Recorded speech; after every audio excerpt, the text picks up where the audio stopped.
terkait dengan pendidikan ya. Pendidikan kalau saat ini kita tahu semuanya bahwa di situasi pandemi COVID-19 yang masih belum juga selesai sampai dengan tahun 2022 sekarang ini, tentunya orang tua juga akan khawatir gimana sih caranya mendidik anak-anak supaya tetap bisa optimal belajarnya.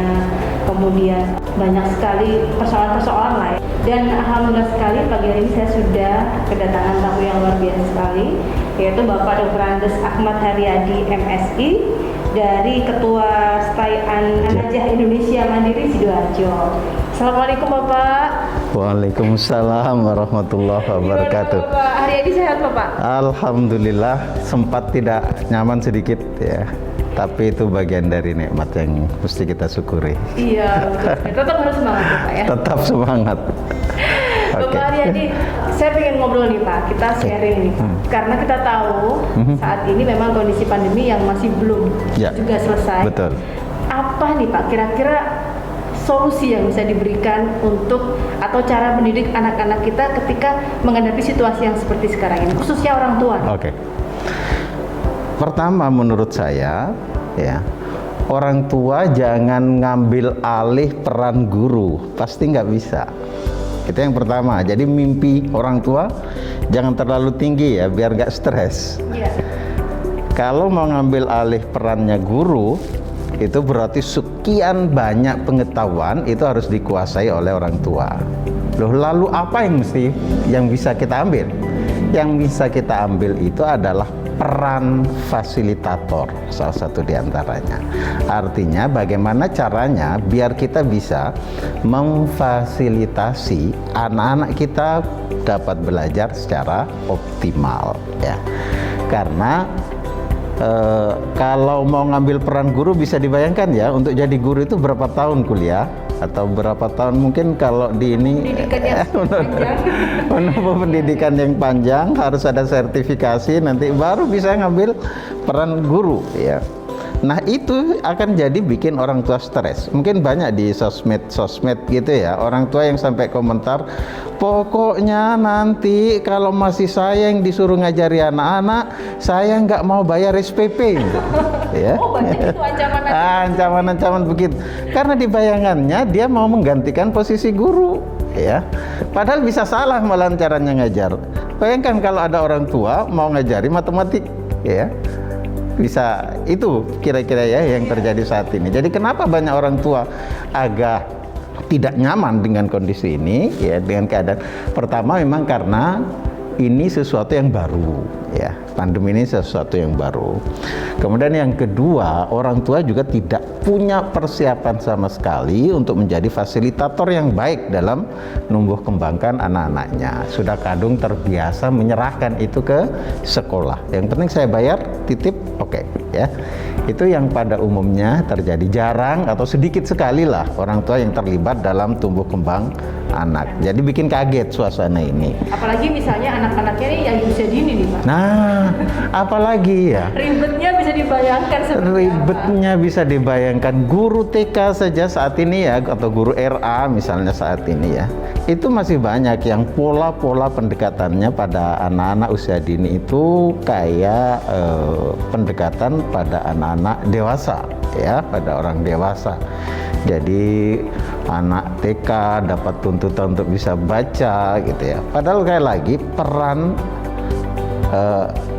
kita itu posisikan sesuai dengan peran kita, maka kita akan nyaman. Nah, mimpi lain yang keliru dari kita itu adalah bahwa belajar itu ketika misalnya membaca buku lalu diberi ulangan ya. Jadi teks banget, ngafalkan ya textbook. Ngafalkan, nanti ditanya soalnya, ibu kota Jawa Timur adalah gitu ya, kayak gitu ya. Itu proses belajar. Padahal kayaknya sama-sama tahu ya bahwa keterampilan pada saat ini yang dibutuhkan ya, itu satu. Keterampilan di abad ini yang dibutuhkan kayak kita saat ini. Keterampilan komunikasi ya. Kemudian yang kedua keterampilan yang diperlukan itu ada kemampuan critical thinking-nya ya. Jadi kemampuan untuk kritis, ya, logis, itu kemampuan kolaborasi, ya, yang gitu kita itu yang yang mesti sama-sama jadi mimpi para orang tua. Jadi keterampilan yang mau dilatihkan itu ke sana, bukan ke tadi itu ya, ngajari matematika lalu dia ngajari apa lagi, yang itu sifatnya textbook, ya. Pak Aryadi, artinya berarti kita harus memberikan atau memahamkan orang tua ini agar bisa mentranslate kepada anak-anaknya, gitu. Betul. Sekarang saya punya pertanyaan nih Pak. Kalau misalnya ternyata, orang tuanya ini dari, mohon maaf, SDM-nya yang memang kurang mumpuni. Nah, seperti apa nih Pak? Lah, saya bersyukur ya, saat ini lagi ngetren banyak parenting, ya kan? Rajinlah belajar karena dunia ini berubah, teknologi ini berubah, banyak hal berubah. Kalau pengetahuan kita tidak lebih baik, maka kita sebenarnya sudah kelewat atau dilewati oleh zaman, dan kayaknya adanya kita itu sama dengan tidak adanya. Apa kira-kira kata kuncinya? Belajar. Ya, sebagai orang tua belajar. Pasti tidak bisa, itu satu kata yang salah. Di pipi kita, ketika kita belajar, pasti kita bisa. Ya. Jadi harus ada kepercayaan diri juga dari orang tua. Jadi kata kunci untuk orang tua saat ini harus banyak belajar. Ya, bukan cuma orang tua, siapa saja saat ini harus banyak belajar karena perkembangan informasi itu begitu cepat. Ya. Pak, tapi kalau misalnya lantaran orang tua ini harus bekerja, ya, mencari nafkah lah. Betul. Terus gimana? Oke. Sama ya, saya rasa belajar itu tidak harus bunyi delnya baca buku ya. Kita bisa bertemu siapa, ngobrol, kita bisa memanfaatkan apa, mendengar. Jadi penting juga bagi orang tua untuk tahu belajar, bagaimana belajar. Ya, orang tua bagaimana kita memanfaatkan sumber-sumber informasi untuk meningkatkan kapasitas kita. Itu yang mesti kita lakukan. Kalau tidak, itu tadi ya, adanya kita hanya kayak tukang ngasih duit pada anak. Dan itu menjadi ada yang hilang, kasih sayangnya jadi hilang. Kemudian ukuran-ukuran nanti anak dengan orang tua itu ukurannya kayak ukuran jual beli, ya, sangat mungkin, ya. Bisa dibayangkan contohnya misalnya ya, sekarang itu sudah lagi ngetren ini, misalnya anak-anak saat ini atau orang yang sudah mulai kaya saat ini itu sudah mulai mikir bagaimana caranya nanti orang tuanya ketika sudah tua itu akan dititipkan di panti-panti jompo. Ya. Loh, kok bisa? Karena yang penting saya bayar.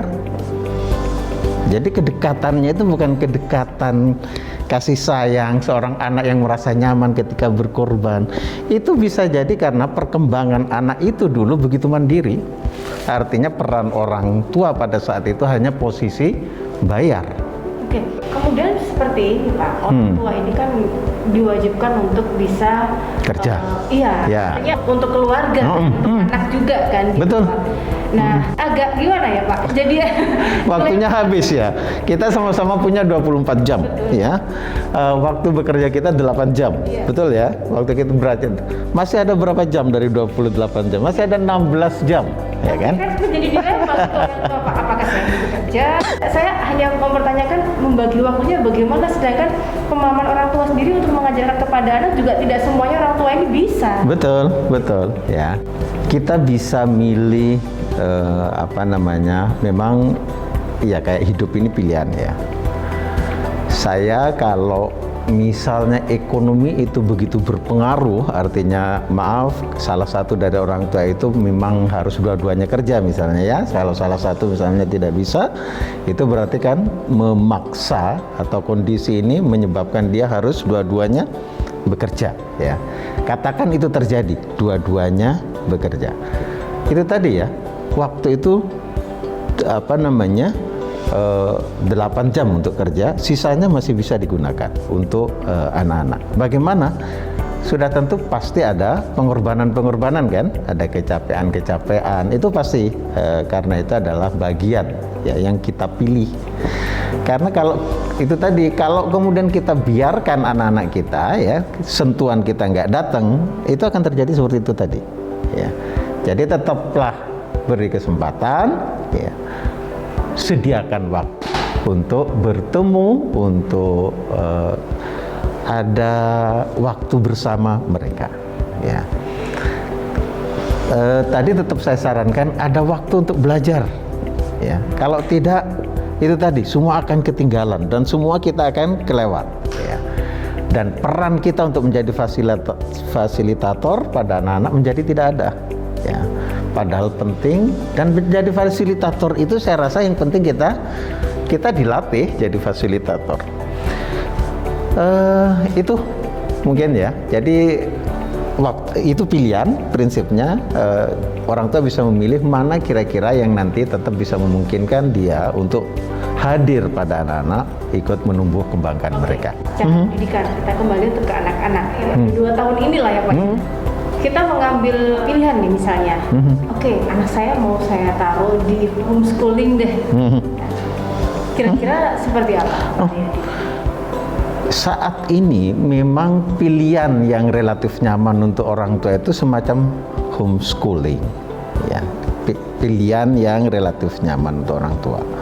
Kenapa? Waktunya tidak terlalu saklek ya. Kemudian perlakuan secara individual itu memungkinkan anak berkembang secara unik, ya. Artinya tidak diperlakukan sama dalam satu kelas, ya. Itu pilihan memang. Kalau itu bisa bagus, ya. Anak tetap mendapatkan layanan untuk tumbuh kembang yang baik. Nah, hanya saja ini kayaknya ya catatan juga ya dalam homeschooling itu, kalau kemudian homeschooling itu hanya pindah nama saja dari sekolah ya ke tempat yang lain, jadi kemudian perlakuannya sama seperti di sekolah, maka kehilangan makna homeschooling itu. Jadi homeschooling itu harapannya sebenarnya anak itu bisa tumbuh kembang secara unik sesuai dengan kepentingan individu anak itu. Jadi bukan diperlakukan seragam persis seperti di kelas atau di sekolah. Untuk pendamping dari orang tua tadi sehingga akan membentuk satu karakter. Ya. Kira-kira begitu mungkin Pak. Kalau saat ini rata-rata sebenarnya homeschooling itu banyak dibantu oleh orang ya. Jarang orang tuanya sendiri yang melakukan menjadi fasilitator, jarang ya. Itu banyak dari luar. Jadi posisinya kayak sama dengan sekolah jadinya. Iya. Tapi artinya sosialisasinya seperti apa Pak? Kan karena homeschooling kan hanya private gitu kan ya? Ya kayak gitu ya, betul. Sosialisasi baik ya. Saya kebetulan dulu juga sempat ngerintis ya, ada sekolah favorit lah di Surabaya yang saat itu dikecam atau dikritik sebagai asosial karena di sekolah itu kumpul anak-anak orang kaya yang sebenarnya itu bisa diprogram ya. Jadi tidak bisa sampai kemudian kita katakan asosial. Jadi ada waktu-waktu di mana memang anak didamping untuk didampingi kemana, sesuai dengan kebutuhan perkembangan sosialnya. Ya, nggak mungkin kan kemudian anak kita kita tutup sendiri, tidak ada teman komunikasi. Kehidupan sosial itu bisa dilatih ketika anak-anak itu main ke tetangga, pergi ke panti, ke tempat-tempat rekreasi ya, atau kemana saja itu bisa kita lakukan. Karena nggak mungkin kan anak juga dikurung di rumah. Sesuatu yang unmanageable ya, yang kita memang tidak bisa ngambil peran. Nggak mungkin saya akan mengubah pandemi ini, maka tugas kita kan cuma mencari jalan keluar untuk meminimalkan dampak negatif dari pandemi itu. Katakan misalnya kehidupan yang cenderungan asosial ya karena kita di rumah, maka sebenarnya bisa banyak game-game atau apa yang bisa kita lakukan. Pakai apa? Saat ini kayaknya alat bantu banyak ya. Jadi kita bisa main di dunia maya, di internet, ada di macam-macam. Iya, betul. Jadi kita istilahnya sudah total aktivitas kita ya di platform digital tersebut gitu kan. Iya. Oke, Pak, satu lagi nih Pak. Kalau tadi mungkin secara umum ya Pak ya, pendidikan secara umum lah. Nah sekarang kalau misalnya pola asuh terhadap anak yang berkebutuhan khusus. Keren. Gimana Pak Riyadi? Sebenarnya ini masalah panjang ya, tapi baguslah karena ini ditanyakan. Pertama ya, perbaiki mindset orang tua ketika dia mendapat anak yang berkebutuhan khusus. Mindsetnya perbaiki, mindset orang tuanya. Jangan sampai malu punya anak ABK. Ya, itu satu, penting ini. Karena bagaimanapun itu nanti akan susah diintervensi kalau orang tuanya seperti itu. Mungkin sekitar sudah 5 tahun yang lalu saya sempat memprakarsai di satu kabupaten itu agar ada kayak perkumpulan orang tua yang anaknya berkebutuhan khusus. Itu apa yang terjadi? Ada yang orang tua itu malu, jadi anaknya itu disimpan di rumah, nggak dikeluarkan. Ya, jadi itu kenapa saya bilang mindset itu penting. Ya, bahwa anak kita, kalau kita mau bicara ayat itu ya, ada yang menarik yang maksud saya yang menginformasikan bahwa anak-anak kita itu lahir sebenarnya dalam kondisi hebat. Ya, kalau Allah bilang misalnya laqad khalaqnal insan fi ahsani taqwim. Jadi pertama, bagi orang tua yang punya anak BK, mindsetnya perbaiki ya, bahwa itu tetap anak itu adalah karunia yang mesti kita amanah, yang mesti kita tumbuh kembangkan. Dia pasti makhluk sempurna ya, makhluk sempurna yang sudah tentu dengan ukuran-ukuran yang berbeda dengan yang lain. Jadi dalam kehidupan ini nggak ada produk gagal ya, nggak ada produk gagal. Itu adalah produk-produk ilahi yang sukses, yang punya potensi tetap untuk dikembangkan. Itu satu ya, tentang mindset. Yang kedua, sebenarnya pemerintah juga sudah menyediakan banyak fasilitas yang memungkinkan orang tua untuk mengembangkan anak-anaknya. Jadi ada sekolah inklusi, ada sekolah luar biasa, yang itu semuanya jadi fasilitas pada mereka ya. Nah, kalau untuk pola asuh sendiri, Pak, mungkin secara umum, ketika anak-anak berkebutuhan khusus itu masuk ke dalam kelas sekolahnya, kan karena ada pembimbingnya ya, Pak, coachnya, guru pengajarnya. Karena kondisi pandemi ini kan tidak bisa nih, orang tua ini harus bagaimana gitu mengajarkan kepada anak-anak yang berkebutuhan khusus ini. Oke, iya. Saya tetap konsisten ya dengan pernyataan saya bahwa orang tua itu tidak bisa mengambil peran guru. Jadi orang tua itu sebatas menjadi fasilitator. Itu yang perlu dikuatkan ya, biar orang tuanya sendiri tidak jadi stres nanti ya. Nah, bagaimana memfasilitasi mereka? Sebenarnya pola asuh yang pas bagi kita itu, kalau kita mau bagi pola asuh itu ada otoriter gitu ya, ada demokratis misalnya, kemudian ada pola-pola membiarkan pola asuh itu. Maka yang relatif aman sebenarnya pola asuh yang kita pakai kepada siapa saja, tidak harus anak-anak kita yang berkebutuhan khusus, itu adalah pola-pola demokratis ya.